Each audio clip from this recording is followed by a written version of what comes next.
இங்க பாரு அந்த குடியாரன் மாமன் போறான்டா. டேய் சும்மாரு அந்த பிள்ளையை கிட்டாமே. தம்பி என்ன தம்பி ஒரு கவலையில நடந்து போறீர்கள்? காலையில உங்களை வீட்டை கடும் சத்தமா இருந்துச்சு, என்ன பிரச்சனை? எங்க அப்பா காலையில சாராயத்தை குடிச்சிட்டு வந்து சண்டை பிடிச்சார். சாராயத்தெல்லாம் குடிச்சிட்டு வந்து எனக்கு அம்மாக்கெல்லாம் மடிக்கிறார். ஒவ்வொரு நாளைக்கு மிதத்தான் செய்தார். இன்றைக்கு சிறுவத்தின விழாக்கு கூட கூட்டின்னு போகல.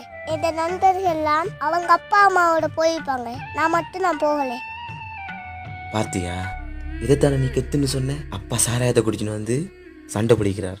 டேய் இப்போ நல்லா தாண்டா இருக்கும், குடிக்கிறதுக்கு கெத்தா இருக்கும். ஆனா எதிர்காலம் ஒன்று இருக்கு, நமக்கு பிள்ளைகள் ஒன்று இருக்கிறா. நம்மளோட மட்டும் அந்த சந்ததி முடிய போது நமக்கு பின்னுக்கு ஒரு எதிர்காலம் இருக்கிறா. நீ அந்த பிள்ளையை பார்த்து குடிகாரண்ட மகன் சொன்ன, எதிர்காலத்தை ஒன்றை பிள்ளையை பார்த்து குடிகாரண்ட மகன் ஆன ஒருத்தன் சொல்லுவான். சோரிடா மச்சி, என்ன மன்னிச்சுக்கோடா. சரி பரவாயில்ல விடு, நீ திருந்தினா போதும். நீங்க சிறுவர்தின விழாக்கு போகணுமா? ஆமா நான் போகணும். சரி வாங்க போம்.